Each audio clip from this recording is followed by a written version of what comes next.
I started to weave about 20 years ago.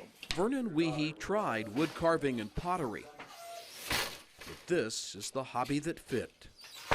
It gives me something to do with my hands, and I find it relaxing. A way to balance this university professor's life. Using maybe the other side of the brain. Vernon Wiehe, Ph.D., has written 10 books. He's an expert on family violence. Particularly violence between siblings. Now, perhaps you understand why he cherishes his time at the loom.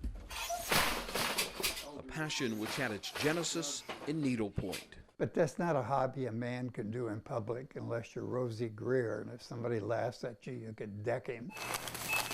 This is his fiber. It's different because of the feel of the material, and it gives a different impression from the bag. Vernon Wiehe turns plastic grocery bags into tote bags. I call them green bags. I call him the Green Weaver. A man going eco on his 46-inch loom. You're beating it in just like you're using yarn.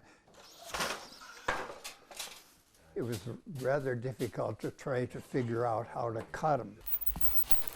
The real Rubik's Cube is turning the grocery bag into one long strip of plastic. You just have to know to cut the line so it stays continuous. The weaving is the simple part. It's a hit and miss kind of like pattern, which are called tabby weave. Add handle, stitching, and lining, This one is an old tablecloth. and you have a tote bag from the Green Weaver.